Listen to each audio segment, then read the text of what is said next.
warahmatullahi wabarakatuh.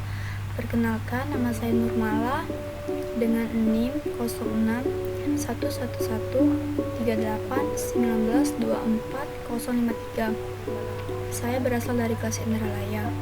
Baiklah, dalam kesempatan ini saya akan memaparkan tentang materi yang berjudul taksonomi pembelajaran, yaitu ranah kognitif, ranah afektif, dan ranah psikomotorik, yang disusun oleh saya sendiri dengan dosen pengampu Dr. Ketong Wiono SPD MPD dan Dr. Andes Abidin Pasaribun MM. Baiklah, untuk latar belakangnya ialah latar belakang di sini saya mengambil yaitu pendidikan merupakan suatu proses generasi muda untuk dapat menjalankan kehidupan dan memenuhi tujuan hidupnya secara lebih efektif dan efisien. Pendidikan lebih daripada pembelajaran, karena pengajaran sebagai suatu proses transfer ilmu belaka. Sedang pendidikan merupakan transformasi nilai dan pembentukan kepribadian dengan segala aspek yang dicakupnya. Selanjutnya, dalam pendidikan, taksonomi dibuat untuk mengklarifikasikan tujuan pendidikan. Dan di dalam hal ini, tujuan pendidikan sendiri dibagi menjadi 3, yaitu dalam kognitif, afektif, dan psikomotorik.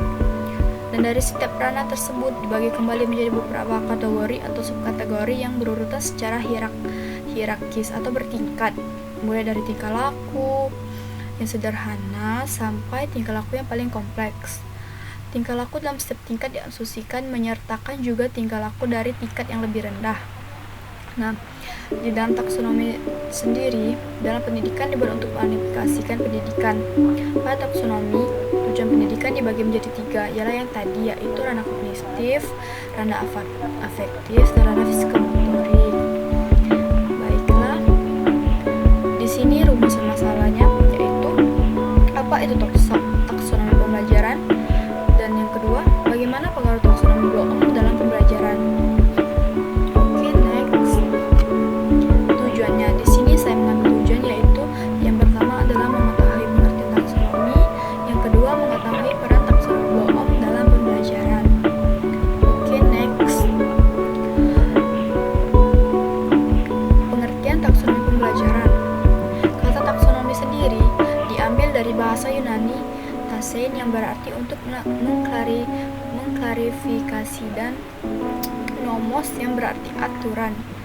Taksonomi dapat diartikan sebagai klarifikasi berhierarki dari suatu sesuatu atau prinsip yang mendasari klasifikasi.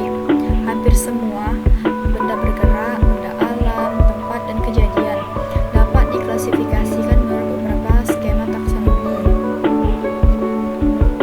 Oke, next. Yang kedua itu mengetahui peran taksonomi Bloom dalam pembelajaran. Dalam mengajar, kita harus merumuskan tujuan pembelajaran. Tujuan pembelajaran itulah yang akan kita jadikan sebagai tolak ukur dari hasil belajar siswa. Taksonomi Bloom dapat membantu kita untuk mengetahui sampai di mana tingkat keberhasilan kita dalam proses belajar mengajar, sehingga dapat dievaluasi lagi dan ditingkatkan lagi menjadi lebih baik dan atau dinaikkan lagi setingkat lebih tinggi. Oke, next. Selanjutnya, nah tadi kan kita sudah tahu kan dalam tujuan pembelajaran itu kan dibagi menjadi 3, yaitu ranah kognitif, ranah afektif, dan ranah psikomotorik. Nah, ranah kognitif sendiri ialah kawasan kognitif, yaitu kawasan atau area yang berkaitan dengan aspek-aspek intelektual atau berpikir atau nalar, terdiri dari yang pertama ialah pengetahuan, yang kedua adalah pemahaman, yang ketiga adalah penerapan, yang keempat adalah analisa, yang kelima sintesa, dan yang terakhir adalah evaluasi. Nah, ranah afektif sendiri, pembagian domain ini disusun Bloom bersama dengan David Caldwell. Kawasan afektif sendiri yaitu kawasan yang berkaitan dengan aspek-aspek emosional seperti perasaan, minat, sikap, kepatuhan terhadap moral, dan sebagainya. Ialah terdiri dari yang pertama ialah penerimaan, yang kedua adalah partisipasi, yang ketiga adalah penilaian, yang keempat adalah organisasi, yang terakhir adalah pembentukan pola hidup. Sedangkan untuk ranah psikomotorik motorik sendiri ialah kawasan yang berkaitan dengan aspek-aspek keterampilan yang melibatkan fungsi sistem saraf dan otot dan fungsi psikis. Kawasan ini terdiri dari yaitu yang pertama persepsi, yang kedua kesiapan, yang ketiga gerakan terbimbing, yang keempat gerakan yang terbiasa, yang kelima gerakan kompleks, yang keenam penyesuaian pola gerakan, dan yang ketujuh kreativitas.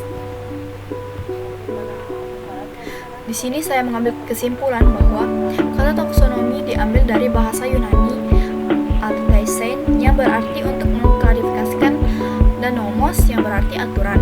Taksonomi dapat diartikan sebagai klasifikasi berhierarki dari sesuatu atau prinsip yang mendasari klasifikasi semua hal yang bergerak, benda diam, tempat, dan kejadian sampai pada kemampuan berpikir dapat diklasifikasikan menurut beberapa skema taksonomi.